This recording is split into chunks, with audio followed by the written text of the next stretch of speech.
उत्तर प्रदेश में सरकार बनाने का मेरे नेता श्री राहुल गांधी जी ने जब आज से 5 साल पहले मुझे विधायक दल का नेता बनाया था तो मुझे एक ही जिम्मेवारी दी थी कि 5 साल के बाद हमें सरकार चाहिए जी। हमने उस जिम्मेवारी का निर्वहन कर दिया है। हिमाचल प्रदेश में कांग्रेस की सरकार बनने की तरफ अग्रसर है। चंद ही दिन रह गए हैं, भारतीय जनता पार्टी का शासन समाप्त होगा और हिमाचल प्रदेश में कांग्रेस की सरकार स्थापित होगी। तो इस वक्त हम क्या समझें कि इस वक्त जो मेरे सामने शख्स बैठे हैं मुकेश अग्निहोत्री, ये होने वाले मुख्यमंत्री हैं हिमाचल प्रदेश के, ये मैं मान सकता हूँ? नहीं, देखिए, ये फैसला कांग्रेस हाईकमान को करना है। मैंने कहा कि मुझे जो जिम्मा दिया था मैंने उसका निर्वहन किया है, बाकी सब हाईकमान के विवेक पे निर्भर है कि क्या फैसला करना है क्या नहीं करना है। लेकिन हमें इस बात से संतोष है कि हमने अपना काम पूरी निष्ठा से, ईमानदारी से, पूरी तपस्या, त्याग और संघर्ष से आज हमने ऐसे हालात खड़े कर दिए कि केंद्र में भाजपा की सरकार, हिमाचल में भाजपा की सरकार, जो क्लेम करते थे डबल इंजन सरकार, उनका डबल इंजन सीज करके हमने वहाँ पे नई गाड़ी के चलने का रास्ता प्रशस्त कर लिया है। इसका जो सारा का सारा श्रेय है वो आपको दे दें, या ये जो डबल इंजन वहाँ पे चल रहा था वो अलग अलग साइड में लगा हुआ था, एक उधर को खींच रहा था, एक इधर को खींच रहा था, तो जो गाड़ी है वो थोड़ी सी परेशान होगी कि किस तरफ जाऊँ मैं? वोटर्स की बात मैं कर रहा हूँ। नहीं, देखिए, ये जो हालात खड़े हुए हैं, कोई एक दिन में हालात नहीं खड़ा हुआ है। ये पूरे 5 साल की स्ट्रेटजीज हैं, 5 साल का संघर्ष है। 5 साल भाजपा सत्ता में थी, हम विपक्ष में थे। विधानसभा के भीतर और बाहर की लड़ाई, जनता में विश्वसनीयता, वो सब जब चलता रहा, उसके बाद आज ऐसा समय आया है जिसमें कि लोगों ने कांग्रेस की तरफ हाथ बढ़ाया है और ये जीत कांग्रेस के राष्ट्रीय स्तर पे भी बहुत महत्वपूर्ण है। जबकि भारतीय जनता पार्टी ये क्लेम कर रही थी कि हमें जो है देश में हराने वाला कोई नहीं है, उस स्थिति में ये एक नई शुरुआत हुई है। तो इसलिए फैक्टर्स अनेक हैं, एक नहीं अनेक फैक्टर्स हैं। हमने सेमीफाइनल जीता था, आपको याद होगा, चंद महीनों पहले हमने वहाँ पे सेमीफाइनल जीता। वहाँ पे हमने मंडी की संसदीय सीट का चुनाव हुआ, हमने भारतीय जनता पार्टी ने से वो सीट छीनी और भाजपा का क्लेम था कि मंडी हमारी है। हमने वो तो कहा जा रहा है कि उसमें तो जो वीरभद्र सिंह का जो सिंपैथी, देखिए, हर चुनाव में फैक्टर्स कुछ भी होते हैं, लेकिन हमने चुनाव जीता। वो तो अपनी अपनी स्ट्रेटजीज हैं कि किसको लड़ाना है, कौन सा फैक्टर चलेगा, ये तो पार्टियों की रणनीतियां हैं। लेकिन हमने मंडी की सीट जीती, जबकि जब बीजेपी ये क्लेम कर रही थी कि मंडी हमारी है, हमने कहा ऐसा नहीं होगा। और उसके बाद हमने वीरभद्र सिंह जी की सीट खाली हुई, हमने वो सीट जीती। फिर हमने सुजान सिंह पठानिया जी की सीट खाली हुई, वो सीट जीती। फिर भारतीय जनता पार्टी के नेता नरेंद्र बरागटा जी की सीट खाली हुई, हमने वो सीट जीती। चारों सीटें हमने जीती और सत्ता का सेमीफाइनल जीतने के बाद आज हम सत्ता का फाइनल में भिड़ंत थी, जिसमें भारतीय जनता पार्टी ने पूरी ताकत लगा दी। प्रधानमंत्री से लेके केंद्रीय मंत्रियों की लंबी फौज, पूरे राज्यों के एमएलए और उसके बाद धनबल, जो भी शक्ति इनके पास थी इन्होंने लगा ली। वो उनका प्लस पॉइंट था, आप उसको माइनस पॉइंट क्यों गिना रहे हैं? उनके जो नेतागण हैं, चाहे वो प्रधानमंत्री हों, अमित शाह हों, या दूसरे राज्यों के मुख्यमंत्री हों, वो चुनाव है वहाँ पे जा रहे हैं। कांग्रेस में हमने देखा कि जो आपके बड़े नेता हैं, आदरणीय राहुल गांधी जी, आदरणीय सोनिया गांधी जी, इन्होंने हिमाचल चुनाव से दूरी बना के रखी। प्रियंका गांधी जी कुछ नजर आई, तो ये तो आपका वीक पॉइंट है, इसको प्लस पॉइंट आप कैसे बता सकते हो? ऐसा नहीं है। प्रियंका गांधी जी की भूमिका हिमाचल के चुनाव में निर्णायक रही है। उन्होंने समय दिया, हम उनके आभारी हैं, और उन्होंने हिमाचल के मुद्दों को जनता के समक्ष रखा और जनता में एक्सेप्टेंस हुई उन मुद्दों की। तो इसलिए प्रियंका गांधी जी या भूपेश बघेल जी या फिर राजीव शुक्ला जी, इन लोगों ने हमारे चुनाव को परिणति पे ले जाने के लिए निर्णायक भूमिका अदा की है। इसलिए, लेकिन मैं ये कह रहा हूँ कि बीजेपी को कोई दिल में मलाल नहीं रहना चाहिए था कि भाई किसको और किसी को बुला लेते तो शायद हम जीत जाते। मैं तो ये पूछ रहा हूँ क्योंकि आप पक्के कांग्रेसी हैं, वीरभद्र सिंह के आप सबसे खासम खास पत्रकार से आपने करियर शुरू करके फिर आपने इसमें राजनीति में आए, बहुत करीब उनके माने जाते थे। तो थोड़ा दुख नहीं हुआ कि मतलब सोनिया गांधी आती या राहुल गांधी आते तो शायद, जैसा कि आप कॉन्फिडेंट दिखाई दे रहे हैं, सीटों में इजाफा हो जाता, वोट का जो परसेंटेज है वो बढ़ जाता? नहीं, देखिए, प्रियंका गांधी जी आई, प्रियंका गांधी जी ने, मैं सोनिया गांधी और राहुल गांधी की बात कर रहा हूं। ऐसा है कि हर नेता हर जगह नहीं आ सकते, लेकिन प्रियंका गांधी जी ने हमें समय दिया और प्रियंका गांधी जी की बहुत बड़ी बड़ी जनसभाएं हुई और उन्होंने हिमाचल के मुद्दों को उठाया और हिमाचल के मुद्दों, लोगों की नब्ज को टटोला और उसके मुताबिक जो है आगे काम हुआ। इलेक्शन जो चल रहा था, जो हमने उसको निर्णायक बढ़त की तरफ बदलना था, उसमें प्रियंका गांधी जी की भी बहुत भूमिका है। जी, तो मेरा अगला सवाल ये है कि जो इस वक्त भारतीय जनता पार्टी है या जो दूसरे लोग हैं जो आपका विरोध करते हैं, वो कह रहे हैं कि कांग्रेस ने इस चुनाव में बिना दूल्हे की बारात उतार दी, दूल्हा कोई नहीं है, यानी सीएम का चेहरा कोई नहीं है। ऐसा क्यों हुआ? नहीं, देखिए, ऐसा है कि दूल्हा जो भी होगा अंततः तो कांग्रेस का होगा। पर दूल्हे कहीं तैयार हो गए ना। ऐसा देखिए, ऐसा है, हम लोकतंत्र में रह रहे हैं, लोगों की अभिलाषाएं रहती हैं, वो अलग बात है, लेकिन अंततः हम इस स्थिति में तो ये चले हैं कि दूल्हा कांग्रेस का होगा और कांग्रेस की सरकार होगी। लेकिन भारतीय जनता पार्टी ने जिस दूल्हे को प्रोजेक्ट किया था, उस दूल्हे ने तो कल एक समाचार चैनल को इंटरव्यू में कह दिया कि बहुत टफ मुकाबला है, कौन जीतेगा, कौन, ये तो सच है, कौन तो सच है। कोई सच नहीं है। हाँ। ये हार मान ली गई है, ये कबूल कर लिया गया है। ईमानदारी से अगर कोई कह रहा है कि टफ मुकाबला है तो वो सच देखो ना, ये वो लोग हैं जो कहते थे रिवाज बदलेंगे। इन लोगों ने 5 साल लगातार ये कहा। नहीं तो वो क्या कहते, वो ये थोड़ी ना कहते कि हिमाचल का चुनाव तो हम लड़ रहे हैं लेकिन हम हारेंगे क्योंकि यहाँ पे रिवाज है। ऐसा है ना, दावा किया गया था, दावा किया कि रिवाज बदलेंगे तो बदल के बताते। हमने कहा आप लोगों में, आप पूरे कॉन्फिडेंट लग रहे हो मेरे को कि चली गई सरकार। बिल्कुल जाएगी सरकार, तो यहाँ पे और 20-25 दिन का ये तो चुनाव आयोग। चलो एक तो दूल्हा हम आपको मान के चल रहे हैं और जो सर्वश्रेष्ठ वर होना चाहिए उसके तौर पे आपको देखते हैं, हिमाचल की जनता देखती है, क्योंकि आपने सीएलपी के लीडर के तौर पे विपक्ष की जो भूमिका रही वो आपके नेतृत्व में काफ़ी उसने नाम कमाया। दूल्हा बनने के लिए कई लोग घोड़ी पे सवार होने के लिए तैयार हैं, मसलन सुखविंदर सिंह सुक्खू हो गए, सुधीर शर्मा हो गए, प्रतिभा सिंह होगी, पहले सिर्फ नाम मुकेश अग्निहोत्री का ही चल रहा था। तो ये सत्ता आती दिख रही है इन लोगों को?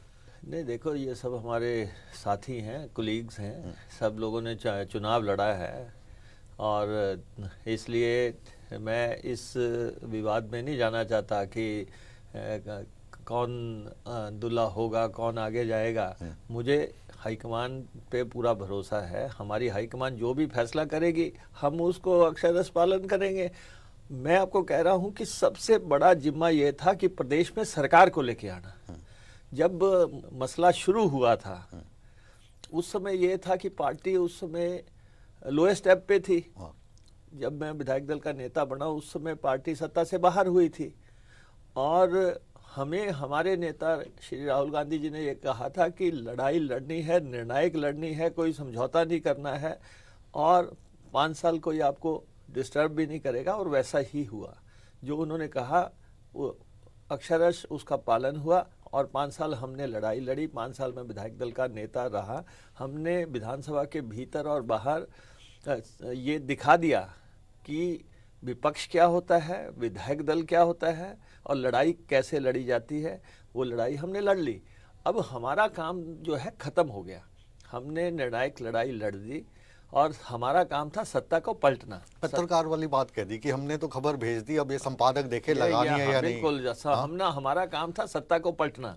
हमने सत्ता पलट दी है। अब मैं आपको ये बताऊं। अच्छा चलिए ये बताइए कि जो भारतीय जनता पार्टी है उसके तकरीबन खड़े हुए थे 21 बागी और आपके थे 7, और जाहिर है कि जिस पार्टी के आने की संभावना रहती है उसमें बागियों की संख्या काफ़ी ज़्यादा हो जाती है।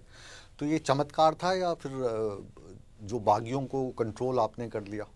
नहीं, मैं ये आपको कहूँगा हमारी टिकटें निश्चित तौर पे भाजपा से बेहतर थी।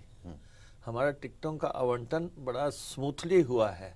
भारतीय जनता पार्टी जो है डबल इंजन होते हुए भी केंद्र में होते हुए, आपने देखा प्रधानमंत्री जी एक भाजपा के बागी को मना रहे हैं, बागी फिर नहीं मान रहा है। प्रधानमंत्री जी एश्योरेंस दे रहे हैं कि तुम्हारा ख्याल मैं रखूंगा, वो कह रहा है कि देरी हो गई।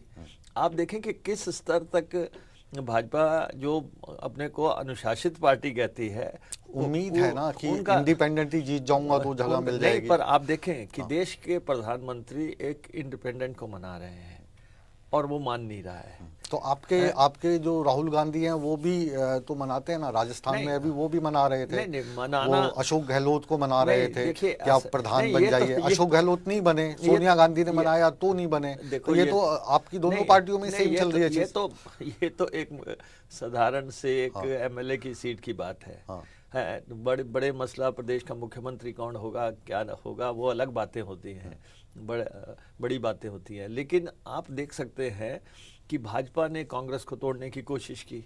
सबसे पहले कांग्रेस के एमएलए को तोड़ने की कोशिश की। मैं आ रहा था रिज पे, हमने काफी बड़ा शो किया था, बिग न्यूज बिग शो। उसमें आपको भी हमने आमंत्रित किया था, लेकिन व्यस्तता के कारण आप आ नहीं पाए।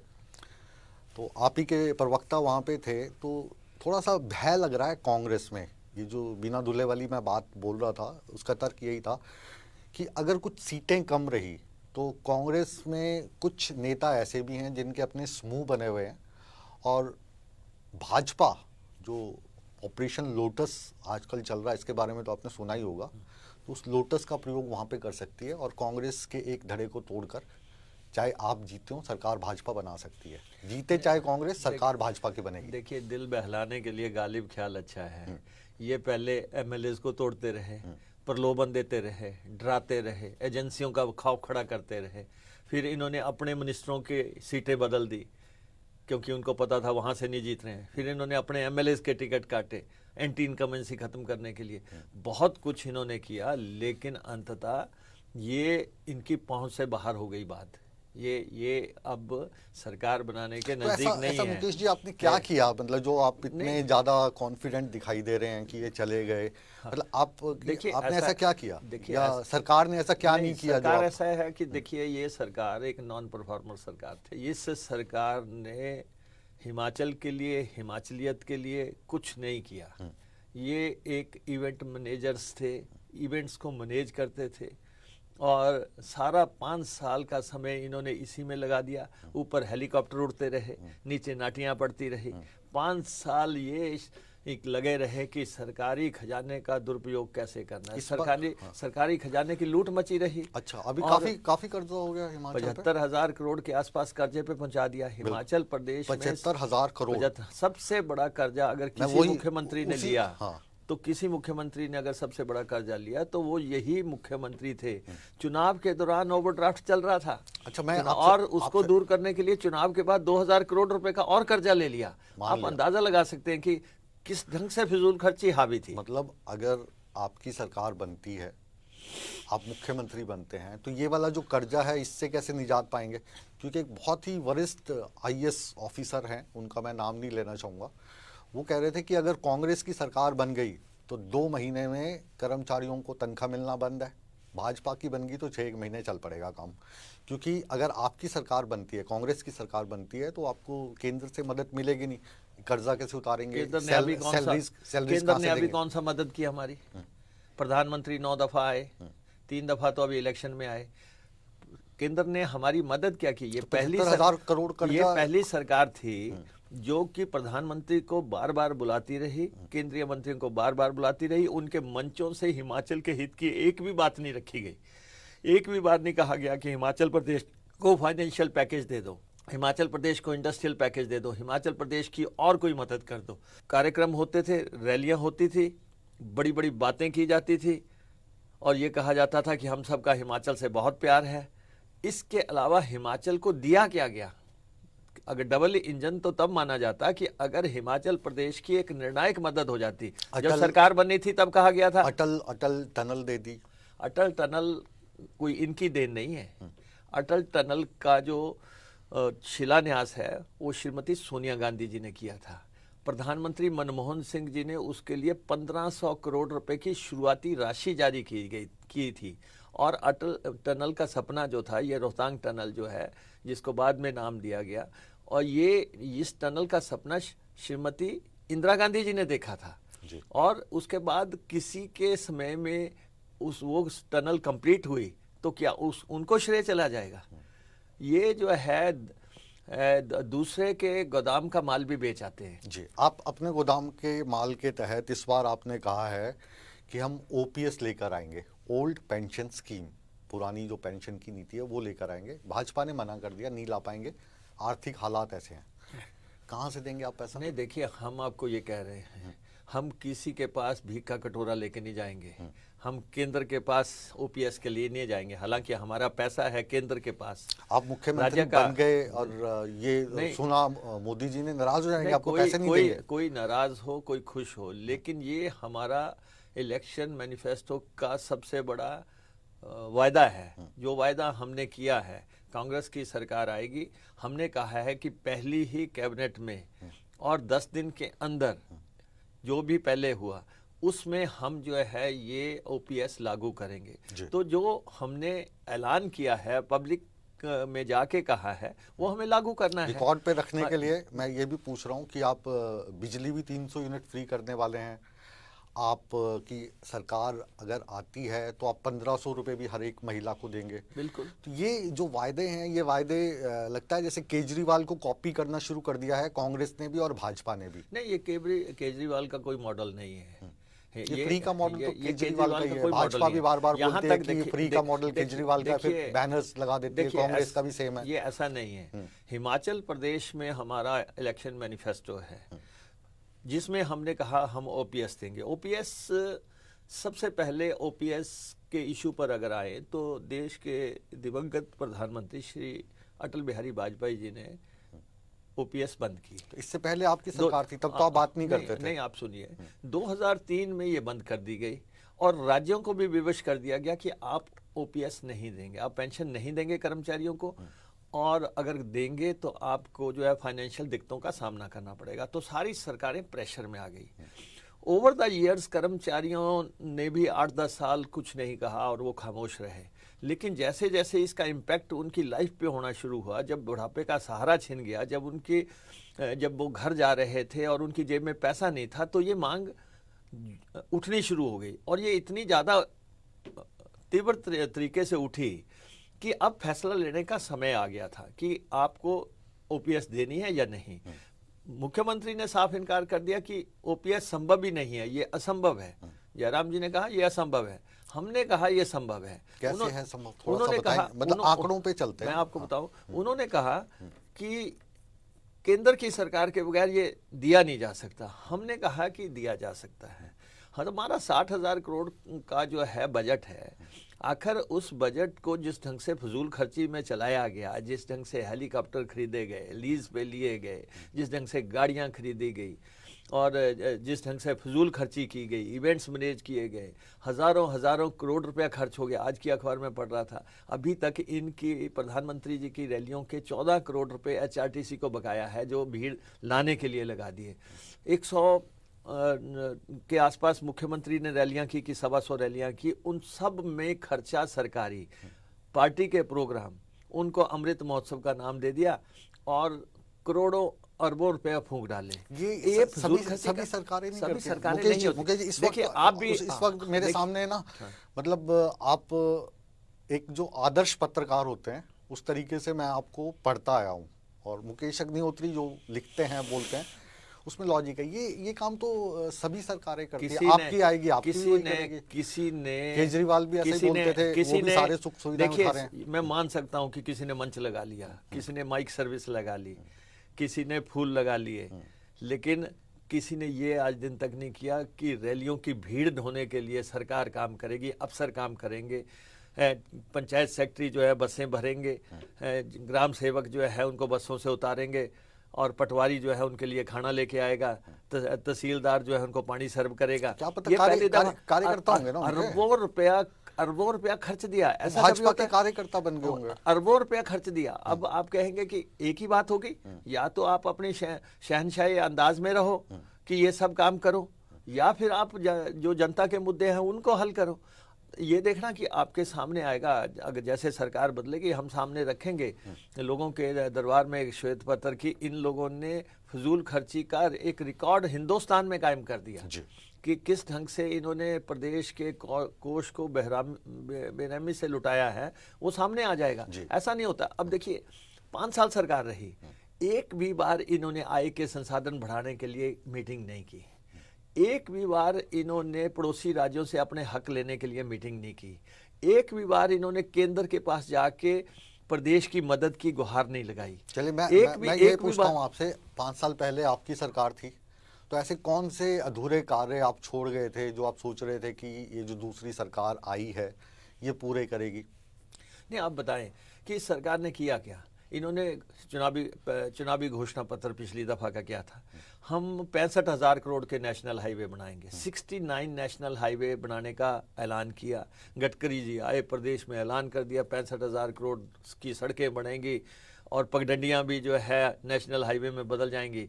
5 साल के बाद इनसे कोई पूछे कि आपने एक भी नेशनल हाईवे बनाया, आपने एक भी 4 लेन बनाई? आपने कहा 4 लेन्स बनाएंगे और जो ज़मीनें हम एक्वायर करेंगे उसका 4 गुना मुआवजा देंगे, आपने एक भी मुआवजा दिया? फिर इनसे पूछें, आपने कहा हम रेल लाइनें बनाएंगे, आप बताएं कौन सी रेल लाइन आपने बना के तैयार की? अभी वंदे दिया ना आपने कहा, आप ही की कंस्टिट्यूएंसी तक पहुंचती हो। नहीं, वंदे भारत तो रेल चलाई है, पटरी पहले से बिछी हुई है, उस पे कोई भी रेल चला दो। लेकिन जो पटरी बनानी थोड़ा थी, सा तो आपको श्रेय देना चाहिए। आप बताएं, अब जैसे ऊना आप जाएंगे अपनी कंस्टिट्यूएंसी में बैठ के, अरे भाई चुनाव 4-4.5 घंटे में पहुंच जाएंगे। 14 को कोड लग रहा है, 13 को आप रेल चला दो या जहाज चला दो, या जो है या कोई ड्रग पार्क खोल दो, या कोई शिलान्यास कर दो, या उद्घाटन कर दो।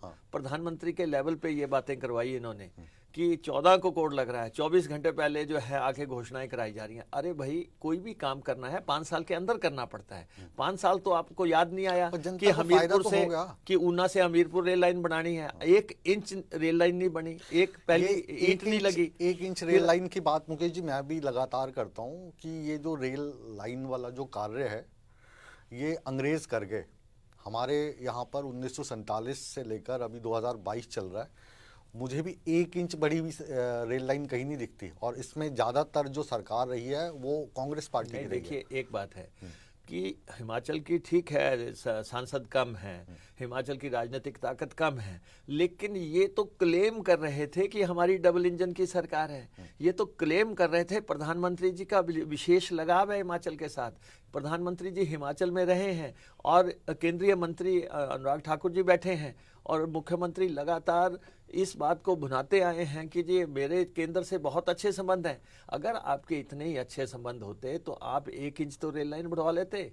आपने कहा था हम हवाई पट्टियां बनाएंगे, शिमला को एक्सपेंड करेंगे, गग्गल को एक्सपेंड करेंगे, बुनतर को एक्सपेंड करेंगे। फिर इन्होंने कहा था कि मंडी में नई हवाई पट्टी बनेगी, ये मेरा ड्रीम है।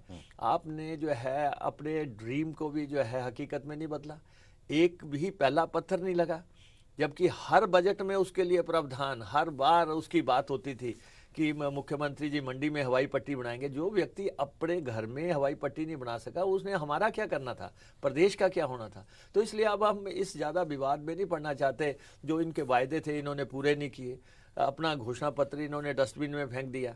जो भी इनका दृष्टि पत्र था, शासन में आते ही ये दृष्टिहीन हो गए। और इनके प्राथमिकताएं अलग हो गई। लेकिन अब पूरे 5 साल जो है महंगाई चरम पे रही। अब आप बताओ, पूरी दुनिया में रही। नहीं ऐसा है कि कोविड रहा। आपका बहुत हुई महंगाई की बार, अब की बार भाजपा सरकार, आपने नारा दिया था और कोविड आ गया ना। नहीं तो नहीं, उसके बाद अगर 30 रुपए किलो आटा बिकेगा, 250 रुपए की सरसों की बोतल बिकेगी, अगर 1200 रुपए का गैस का सिलेंडर बिकेगा, को लाभ हो रहा है। 1200 रुपए गैस का सिलेंडर बिकेगा, 500 रुपए की सीमेंट की बोरी बिकेगी, 9000 रुपए का सरिया बिकेगा। आपने दूध पे टैक्स लगा दिया, दही पे टैक्स लगा दिया, पनीर पे टैक्स लगा दिया, लस्सी पे टैक्स लगा दिया। देश की अर्थव्यवस्था को भी देखना है ना। आप देखें ना ब्रिटेन में क्या हो गया। अरे भाई, अगर अपनी ऐसा जनता है, को थोड़ा हम सा उन मुद्दों पे तो जा ही नहीं रहे हैं। जो ये कहा था 15-15 लाख रुपए आएंगे, काला धन आएंगे, हम उसमें तो जा ही नहीं रहे। अर्थव्यवस्था की बात तो तब होती है। लेकिन 15 लाख से मेरे को अभी याद आया, आपने कहा हर एक महिला को 1500 रुपए देंगे। तकरीबन कितनी महिलाएं अपने नहीं, हमारी आधी आबादी महिलाओं की है। कितनी हो गई? और उसमें जो है 60 साल से ऊपर जो है पेंशन लग चुकी है।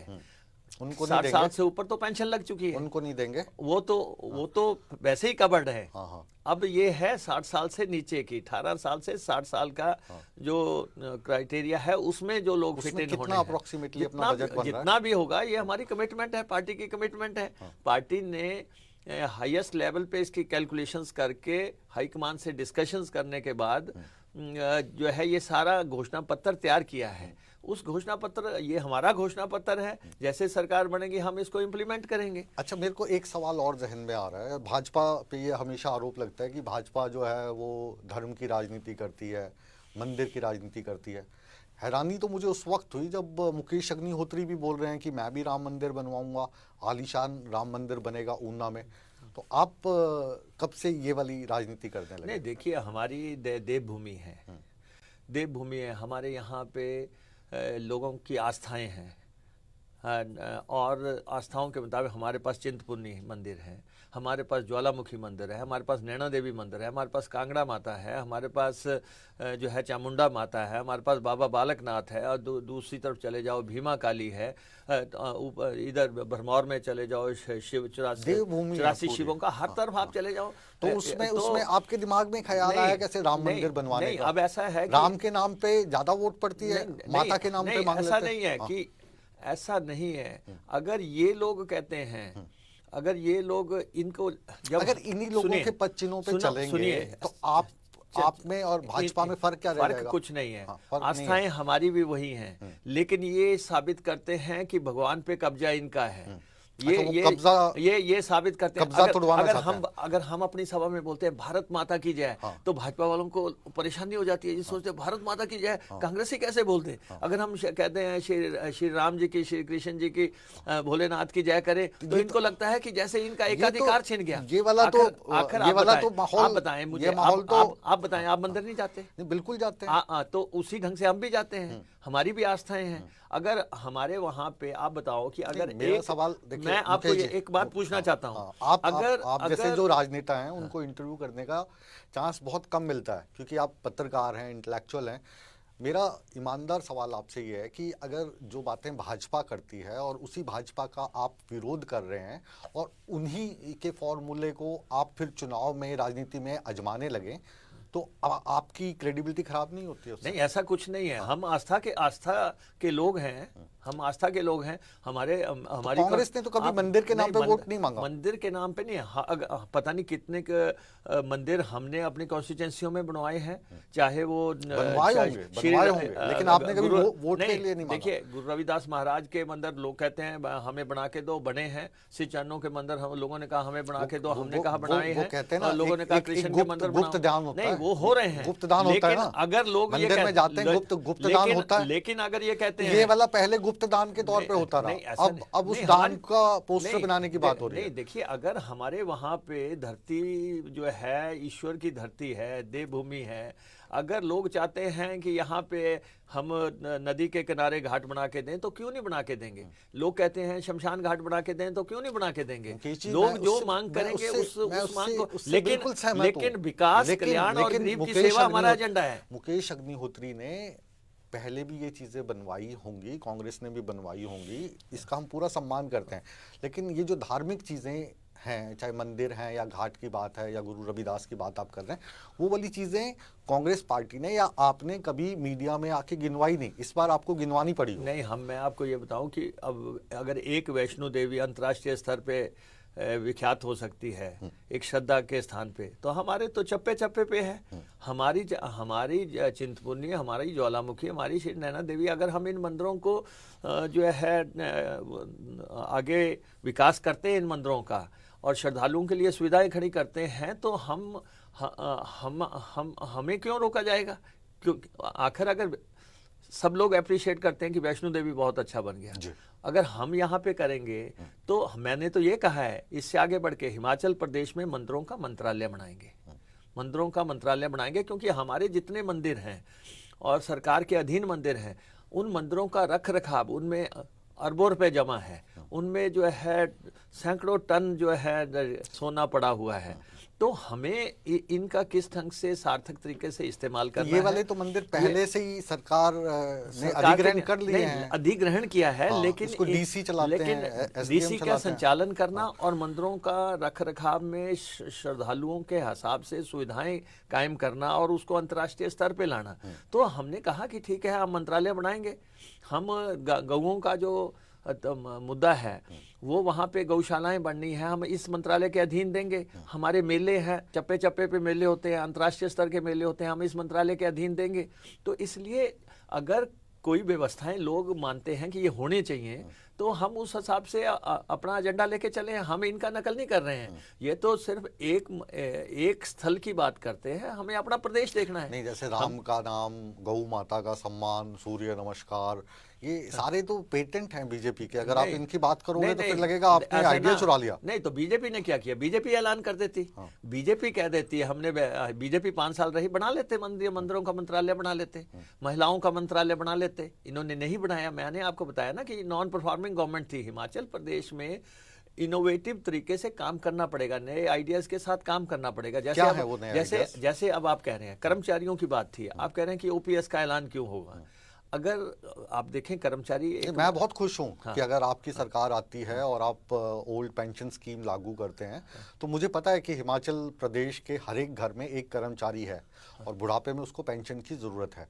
मेरा सवाल ये था कि वो पेंशन का पैसा कहाँ से आएगा? मैं चाहता हूँ कि 1500 रुपये नहीं, आप 2000 रुपये दें। 18 साल से 60 वर्ष आयु वर्ग की जो महिलाएं हैं, मैं तो कहता हूँ पुरुषों को भी दे। नहीं, पैसा कहाँ से आएगा? पैसा ऐसा है कि पैसे के लिए संसाधन पैदा करने पड़ते हैं, जो इस सरकार ने नहीं किए। तो मैं आपको ये कह रहा हूं, अब देखिए 4 साल से ठेके नीलाम नहीं हुए, 2000 करोड़ रुपए का नुकसान हो गया। आप बताएं कि क्यों नहीं ठेके नीलाम हुए? शराब के ठेकों की बात कर रहे हैं? हाँ बिल्कुल।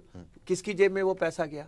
रेत की रॉयल्टी जो है 5 साल किसी ने जमा नहीं करवाई। सब भाजपा के लोग जो है नदियों नालों में कूद गए और सारा जो है लूट चली रही। सारा जो है खड्डे लूट ली, हर तरफ लूट मची हुई थी, सारे जंगल काट लिए गए, पीपल का पेड़ कोई नहीं छोड़ा, आम का पेड़ कोई नहीं छोड़ा, बरगद के पेड़ कोई नहीं छोड़े, सब कुछ काट लिए। माफिया इतनी लेवल पे सक्रिय था। तो इसलिए जो संसाधन अर्जित करना है प्रदेश को चलाने के लिए, सिर्फ जो है एक बजट की बात नहीं होती। प्रदेश की सरकार संसाधन अर्जित करने के लिए क्या कर रही है, उसके लिए रणनीति बनानी पड़ेगी और उसके लिए अपने खर्चों में कटौती करनी पड़ेगी। अपने खर्चे कम होंगे तब जाके जो है आगे मामला चलेगा। अब आप जैसे ऑफिसर्स को कहते हैं, ये ऑफिसर्स आप कह रहे हैं कि सरकार नहीं चलेगी, 2 महीने चलेगी और जो है ट्रेजरी बंद होगी। आपके सामने यही ऑफिसर होंगे, यही ट्रेजरी होगी, ये ट्रेजरी दौड़ेगी और सबको उनका ड्यूज मिलेगा। जो हमने घोषणा की है वो सारे मसले इम्प्लीमेंट किए जाएंगे। इसलिए जो है अभी अपने आका को खुश करने के लिए कह रहे होंगे कि जो है भाजपा की सरकार आ जाए। भाई भाजपा ने दिया क्या? भाजपा ने प्रदेश को कोई स्पेशल पैकेज दे दिया? कोई ऐसा पैसा दे दिया? एक और ईमानदार सवाल मैं पूछना चाहता हूँ। हम कह रहे हैं कि इस बार जो चुनाव हुए हैं 68 सीटें हैं कुल मिलाकर, उसमें से अपनी कांग्रेस की कितनी सीटें देखते हो आप? देखिए मैं आपको बताऊं, ये जो है 2/3 बहुमत की सरकार बनने जा रही है। दो तिहाई मतलब 34-35 सीट्स आ जाएंगी आपके। 34-35 सीट तो 50% होती है, जो है सामान्य बहुमत की बात होती है 35 सीटों पे आके। ये 2/3 बहुमत की सरकार होगी।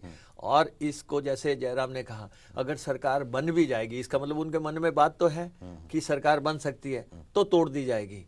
तो देखिए ऑपरेशन लोटस है, देखिए प्रदेश का इससे डर लगता है। देखिए प्रदेश का मुख्यमंत्री सोच क्या रहा है कि सरकार इनकी बन जाएगी और वो जो है पॉपुलर मैंडेट को डिफीट करने के लिए तोड़ दी जाएगी। ऐसा होने नहीं वाला है। इसीलिए प्रदेश की जनता भी बहुत समझदार है, वो इतना मैंडेट दे रही है। होने की आशंका, मैं संभावना नहीं शब्द का इस्तेमाल कर रहा हूँ, आशंका इस्तेमाल कर रहा हूँ। प्रदेश के लोग उसके लिए आशंका जो व्यक्त की जा रही है ना मुकेश जी, वो ये की जा रही है कि जैसे अभी ये जो बीजेपी का चुनाव हुआ, मैं तो एकदम साफ और स्पष्ट वही से बोलता हूँ, इसमें नेताओं की धड़े बने, वहाँ पे भाजपा के बड़े बड़े नेताओं के धड़े बने, आप भी जानते हैं, हम भी जानते हैं। वैसे कांग्रेस में भी धड़े बने हुए हैं। वो एक धड़ा अगर टूट जाता है, वो किसका होगा नहीं कहते। कोई तो धड़ा कांग्रेस का कोई धड़ा नहीं टूटने वाला है। कांग्रेस पूरी तरह अनुशासन में थी। क्या टूटना होता तो चुनाव से पहले इन्होंने पूरा दम लगा लिया। कितना दम लगाया कि अब हमारे पास टेलीफोन मौजूद हैं जो मुख्यमंत्री ने एमएलएस को किए हैं, जो इनके नेताओं ने एमएलएस को किया है, हमें ज्वाइन कर लो, हम प्रलोभन भी दे रहे हैं, आपको मंत्री बना देंगे, नेताओं को, हमारे नेताओं को। जब ये बातें चलने नहीं वाली हैं, ये मैं आपको ये खुशफहमी में रहने वाली बात है। एक फायदा हुआ आपको, एक तो आपके साथ चुनाव लड़ने के लिए आप नहीं आई आम आदमी पार्टी, और दूसरा जो मुझे विश्वसनीय सूत्रों द्वारा पता चला है, भाजपा की जो रणनीति रही उससे भी कांग्रेस को काफी लाभ हुआ है। थोड़ा सा इस पे प्रकाश डालेंगे। देखिए ये किस ढंग से चुनाव जीतते थे। उत्तराखंड का चुनाव इन्होंने कैसे जीता? इन्होंने आम आदमी पार्टी को वहां फ्लोट कर दिया। अब ऐसा तो मत कहिए। नहीं, मैं आपको बताऊं, हाँ। आम आदमी पार्टी को भाजपा क्यों फ्लोट करेगी? सुनिए कि वो अब इनकी यहाँ भी चाहत यही थी। ये चाहते थे आम आदमी पार्टी प्रदेश में पैर पसारे, 4-5 हजार सीटों पे ले, और उसके बाद जो है फिर तो इनकी सरकार बन जाए। देखो आप ये भी कह देंगे कि दिल्ली में जो आम आदमी पार्टी की सरकार है वो मोदी ने बनवाई है या अमित शाह ने बनवाई है, या पंजाब में जो आम आदमी की सरकार है वो मोदी ने बनाई है या अमित शाह ने बनाई है। देखिए जहां इनका फायदा होता है, तो पंजाब में आपकी सरकार बनवा के इनको क्या फायदा हुआ? ये दिल्ली में जो लगातार इनके दिल पे बैठे हुए आप वाले, उससे क्या फायदा हो रहा है? देखिए दिल पे यहाँ दिल्ली में क्या हो रहा है, लेकिन स्टेट्स कैप्चर करने के लिए इनका सीधा सीधा फार्मूला है कि उत्तराखंड में इनका ये प्रयोग सफल हो गया कि वहां पे जो है आपको आगे फैला दिया गया। उत्तराखंड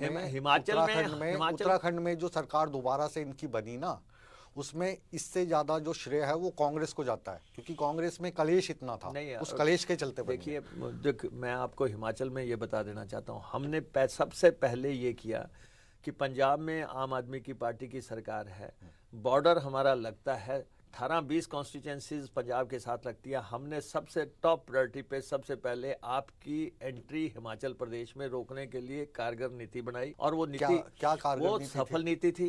पंजाब में जिस ढंग से इनकी एंट्रेंस हुई, जिस ढंग से प्रवेश हुआ, जैसे गोलियां चलने लगी, जैसे मारकाट होने लगी, जिस ढंग से गाड़ियां लूट होने लगी, जैसे खालिस्तान के नारे लगने लगे, हिमाचल देवभूमि है, हिमाचल के लोग समझ गए कि ये लोग जो हैं इनका हिमाचल प्रदेश में आना ठीक नहीं है। कैसे समझाया आपने? नहीं, समझ गए सब। आपकी कंस्टिट्यूएंसी में भी हमला हुआ ठीक है, मेरी कंस्टिट्यूएंसी में तो जो है शूटर ने आके जो है कांग्रेस पार्टी के वर्कर को गोली मार दी, लेकिन मेरी कंस्टिट्यूएंसी हमने रोका उनको। बिल्कुल वो फॉर्मूला जानना चाहता हूं, कैसे बैरिकेडिंग कर दी? सारे लोग, आप लोग जो मीडिया के लोग थे और सब लोग ये आशंका जाहिर कर रहे थे कि आम आदमी पार्टी जाएगी, या तो आम आदमी पार्टी सरकार बना लेगी, या आम आदमी पार्टी जो है कांग्रेस को डिफीट करवा देगी।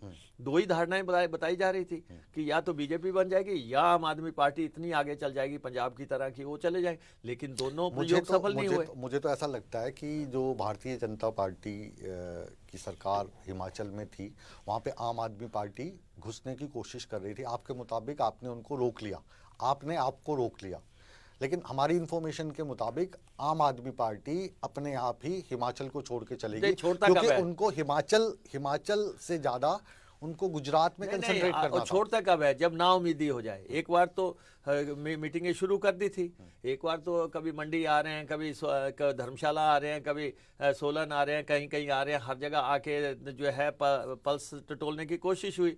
जब पता लग गया कि नहीं, यहाँ दाल नहीं गलने वाली है, तो पतली गली से निकल आए।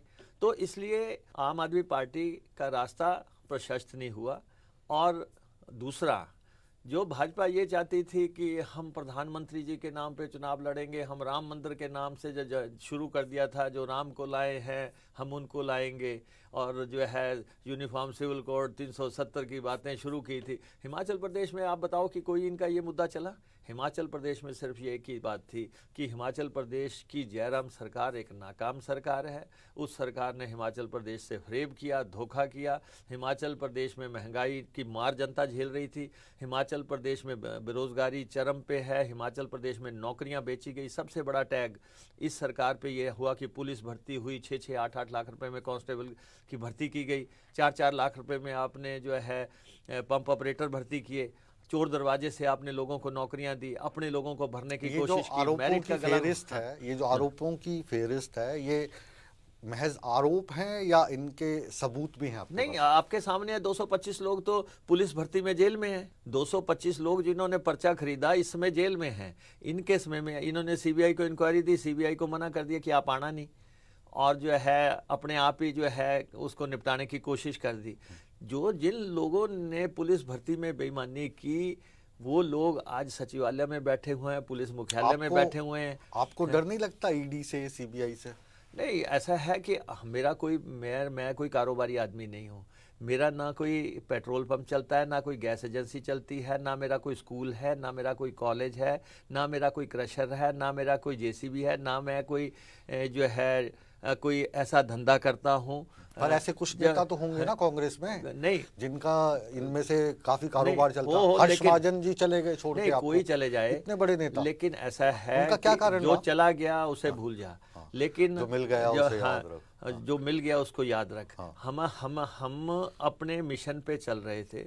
हमारा मिशन ये था कि हमें सत्ता में लौटना है। हमारे नेताओं ने, हमारी लीडरशिप ने हमारे पे भरोसा करके हमें, जब प्रेम कुमार धूमल जी विधायक दल के नेता थे वो हटे, वीरभद्र सिंह जी ने बनना था, लेकिन वीरभद्र सिंह जी की सहमति से जो है मुझे बनाया गया, और हमने 5 साल साबित कर दिया कि लड़ाई किस ढंग से लड़नी है। हमारे ऊपर देशद्रोह के मुकदमे बनाए, हमें एक महीना विधानसभा के अंदर नहीं घुसने दिया, लेकिन हमने अलख जगा के रखा। हमने पूरे प्रदेश का दौरा किया, हमने प्रदेश भर में ये बात की, और उसके बाद माफिया सचमुच इतना सक्रिय था, इतनी लूट थी, मुख्यमंत्री के नॉलेज में होते हुए भी कोई एक्शन नहीं हुआ कि माफिया के खिलाफ कोई एक्शन किसी सरकार में। अगर बिल्कुल ये मनाही थी अफसरों को कि आप जो है माफिया पे कार्रवाई नहीं करेंगे। देखो, शराब से कितने लोग मारे गए, अब अवैध शराब बन रही है, लोग मारे गए।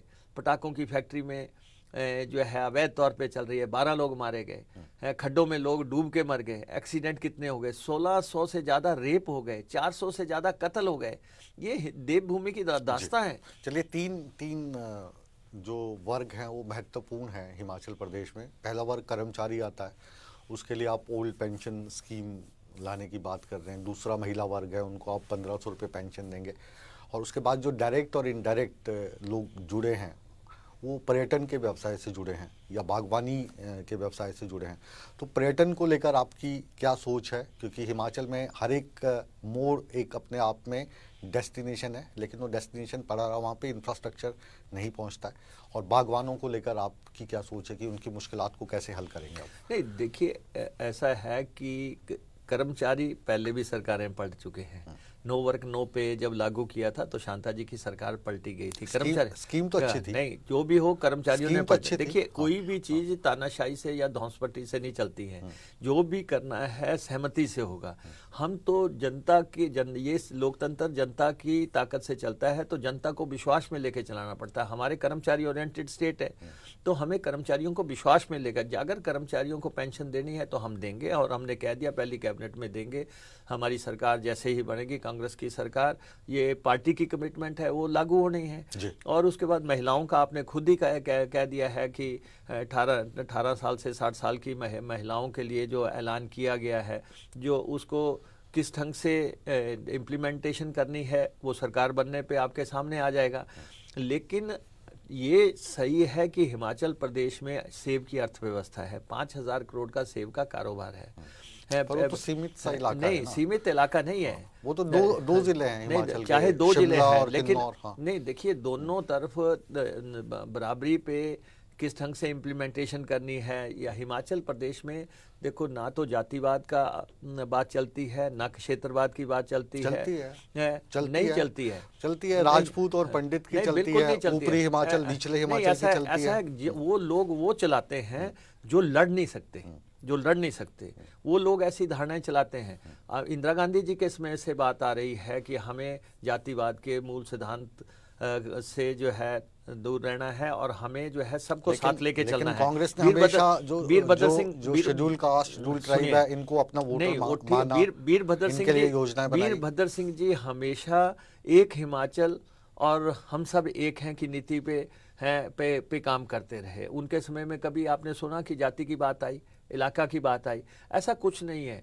हिमाचल प्रदेश के पंजाब के पहाड़ी इलाके मिलाए गए हिमाचल प्रदेश में, तो क्या वो हिमाचल के हिस्सा नहीं है? 34 कॉन्स्टिट्यूंसीज मिली हैं तब जाके 68 हुई हैं।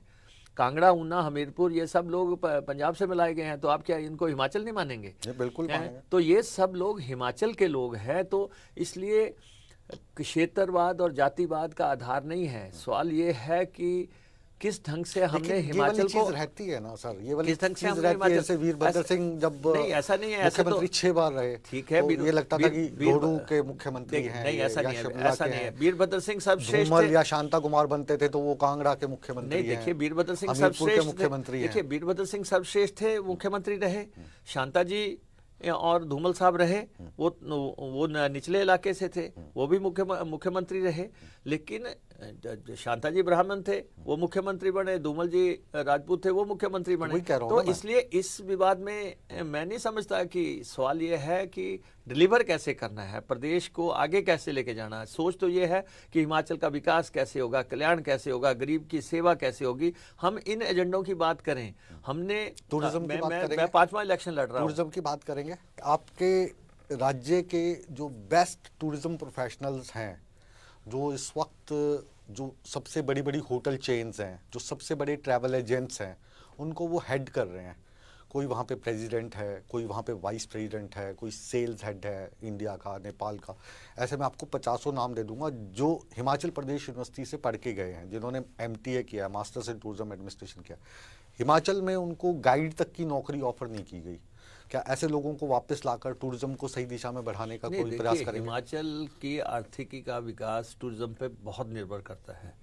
देश दुनिया का टूरिस्ट जो है हिमाचल आना चाहता है। हमें उस टूरिज्म को किस दृष्टि से आगे बढ़ाना है। हमारे तो एक छोटे सा बात मैं आपको बताऊं कि किसी ने सजेस्ट किया था कि ये चीज़ भी घोषणा पत्र में आनी चाहिए कि हिमाचल प्रदेश में सड़कों पे जाम नहीं लगने दिया जाएगा। बहुत बड़ी बात है। ये देखने में ये ऐसा लगता है कि छोटा है, लेकिन जब टूरिस्ट आता है और किलोमीटरों की लाइनें लग जाती हैं, तो हमें इन चीज़ों पे देखना पड़ेगा कि किस ढंग से हमने करना है। जैसे यहाँ से अगर दिल्ली से आप मनाली जाने का प्लान बनाते हैं बाय रोड, तो 10 बार सोचना पड़ता है, क्योंकि मनाली बहुत खूबसूरत है, कोई दो राय नहीं है। रोहतांग बहुत खूबसूरत है, किन्नौर अपने आप में जन्नत है, लाहौल स्पीति तो लोग देख ही नहीं पाए। स्विट्जरलैंड की तुलना में हिमाचल मेरी नज़र में बहुत ऊपर है, लेकिन जो सुविधाएं स्विट्जरलैंड में हैं उसके हमारे पास यहाँ पे 10% भी नहीं है। ना हमारे पास रेल है, ना जहाज है, ना अच्छी सड़कें हैं, तो कैसे पहुँचे? ये देखिए, ये आपने बिल्कुल सही कहा कि देखिए, अगर हमें हिमाचल प्रदेश को टूरिज्म की दृष्टि से विकसित करना है, तो जो क्षेत्र अभी तक बाहर नहीं आए हैं उनको हमें बाहर लाना पड़ेगा, खोल के कि लोगों को देश दुनिया को सामने रखने पड़ेंगे। ये हमारे पास क्षेत्र हैं जहाँ पे टूरिस्ट आ सकता है।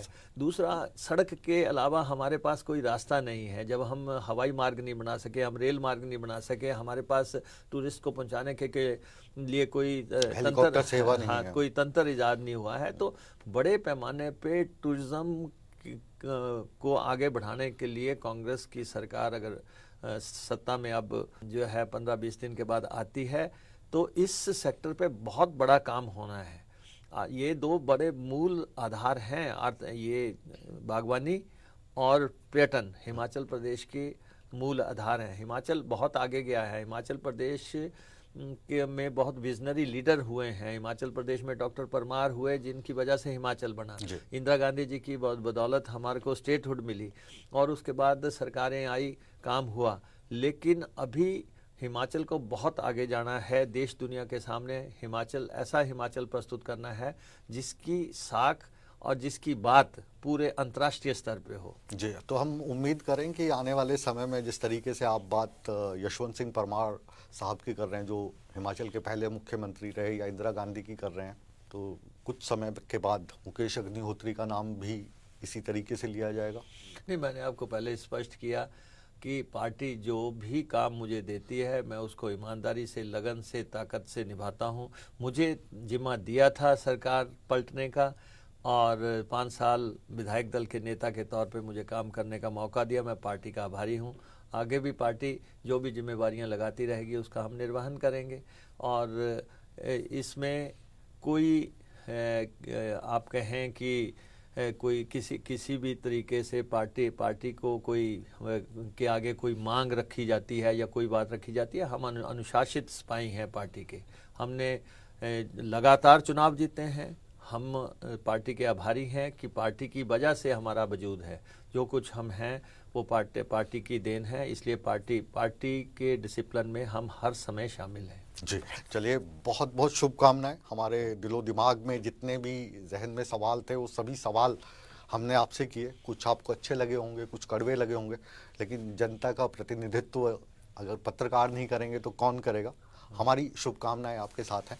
आपने चैनल के लिए आज पहला चक्रव्यूह किया है। जी, आपको बधाई। और ये चैनल और ये आपकी सीरीज ऐसे ही चलती रहे। बहुत बहुत धन्यवाद। बहुत बहुत शुक्रिया आपकी शुभकामनाओं के लिए। और आप यहाँ पर अपने कीमती समय में से समय निकाल के हमारे नोएडा स्टूडियो आए, हमें ये साक्षात्कार दिया। हम तहे दिल से आपका आभार व्यक्त करते हैं। धन्यवाद। तो मुकेश अग्निहोत्री से हमने हर सवाल साफ कोई से पूछा और उम्मीद ये की जा रही है कि इन्होंने भी हर सवाल का जवाब बिल्कुल साफ कोई से, ईमानदारी से दिया। पत्रकार से राजनेता बने हैं और जो हमारे सवालात थे उनके जवाब आपको कैसे लगे इसका फैसला हमेशा की तरह आप करेंगे। फिलहाल चक्रव्यूह मुकेश राजपूत के साथ को यहीं पर विराम देने का समय आ गया है, लेकिन आप कहीं मत जाइए, बने रहिए हमारे साथ, क्योंकि सूर्य समाचार पर हमेशा की तरह खबरों का सिलसिला लगातार जारी है। बने रहे हमारे साथ।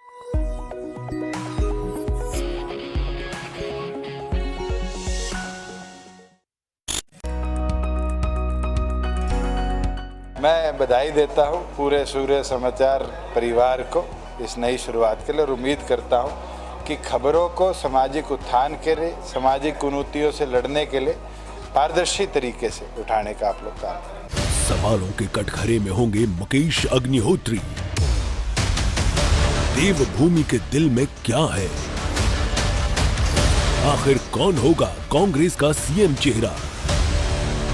इस वक्त जो मेरे सामने शख्स बैठे हैं, मुकेश अग्निहोत्री होने वाले मुख्यमंत्री हैं हिमाचल प्रदेश के। ये फैसला पार्टी हाईकमान को करना है, कांग्रेस हाईकमान को करना है। कांग्रेस ने इस चुनाव में बिना दूल्हे की बारात उतार दी। दूल्हा कोई नहीं है, यानी सीएम का चेहरा कोई नहीं है। ऐसा क्यों हुआ? दूल्हा जो भी होगा अंततः तो कांग्रेस का होगा। जीते चाहे कांग्रेस, सरकार भाजपा की बनेगी। देखिए, दिल बहलाने के लिए गालिब ख्याल अच्छा है। देखना ना भूलिए द मुकेश राजपूत शो, रात 10 बजे।